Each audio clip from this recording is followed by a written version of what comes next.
So recently I was reading a post in another group about laundry, and they had over 100 comments, all talking about how overwhelming it is. So I figured, let's talk about it. How do I get control of my laundry when I'm either too busy, I have a really big family, or there's simply too much to do? These are the 3 ways to combat laundry overload: grouping, labeling, and efficiencies. Welcome to the Spark Organizing video series. If you don't already know me, I'm Susanna Kay. I'm a lover of chocolate, drinks with best friends, and garden gnomes. I know, it's my thing. I don't know. I'm also the owner of Spark Organizing. We help people in Central Florida organize their homes during one-on-one sessions.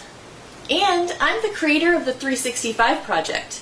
It's the only program that helps you change your mind to change your home.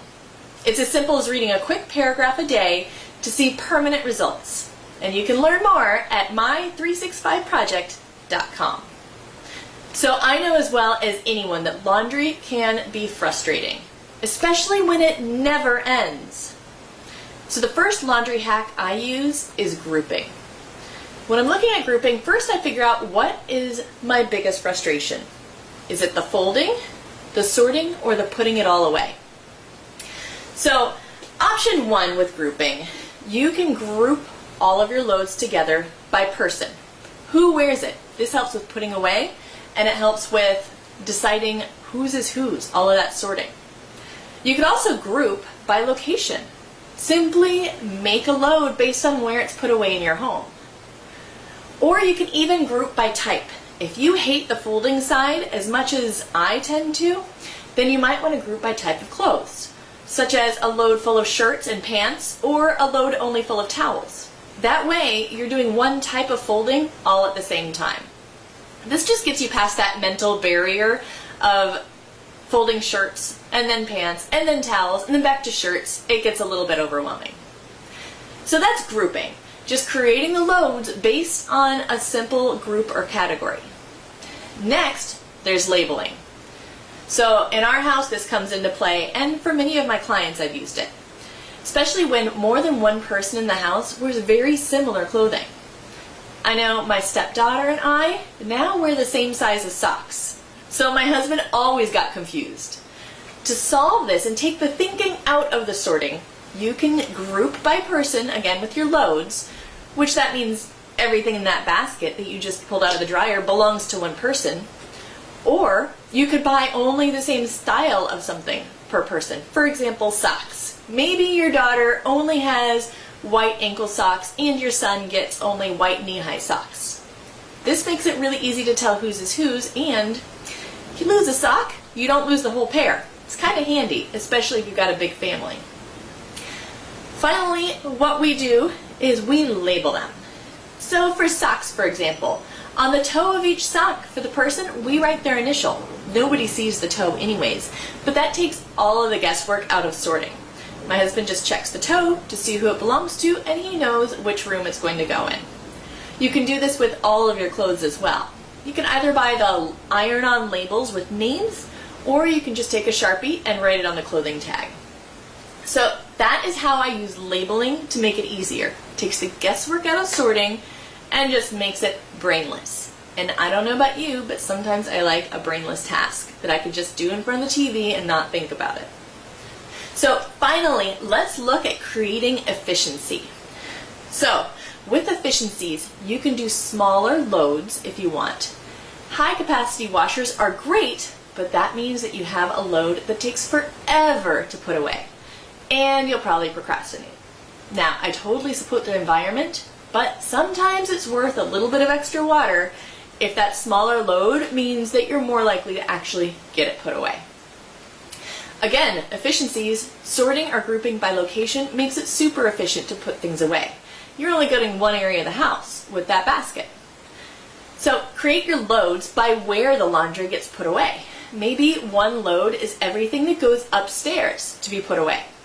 Or a load could be everything on the left side of the house or in a certain room. That makes it super easy when it comes to sorting and putting away. If you do have several mixed loads, and sometimes that's just how it has to be, a lot of times sorting everything before you put it away is super helpful. This could mean that on laundry day, you sort and fold everything as you take it out of the dryer, but you don't put things away until everything has been washed and taken out and folded. That way you have a pile of pants, a pile of shirts, each of these different piles by person or location, and you don't have to keep running back and forth at the end of each load. It's very inefficient to put away all of the clothes at the end of each load if you've just got another load coming right back out. You can also do this once everything has been washed and dried, and then just do a big sort and fold. Just make sure you don't run out of steam before you finish all of the laundry and putting it away. It's really easy to do. So I do like to do my folding as soon as it comes out of the washer, and then I do all the putting away all at once. So there are some piles that sit around during laundry day until the end of the day. Let's go over the options again. Group. So that just means create loads based on person, location, or type. Label.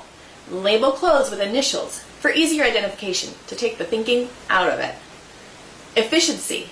Put away laundry with the fewest steps possible. And that's it. Now you're ready to conquer laundry like a champ. If you like this and want more ideas for your home, check out my guide, The Top 10 Decision-Making Questions to Use When Organizing. You'll learn how to get unstuck when deciding what to keep and what to let go of. You can click the link in the comments below, or if the link isn't there, you can just send a text with the word deciding to the number 44222. That's 44222 with the word deciding. I hope you can join me again. I go live every Thursday at 11 a.m. Eastern Standard Time on Facebook. Search Spark Organizing in Facebook to follow our page, and I'll see you there. Or you can subscribe to me on YouTube. Look for Susanna K, and you'll see all sorts of videos that I've created for you already waiting for you there.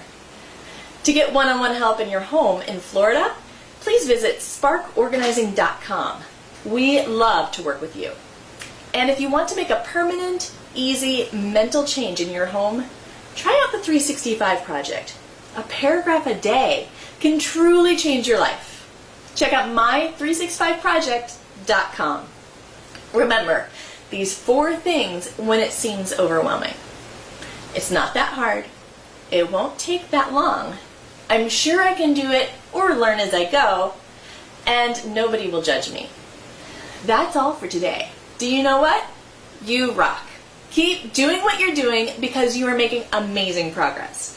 And you will get exactly where you want to go if you just keep taking the steps that you're doing.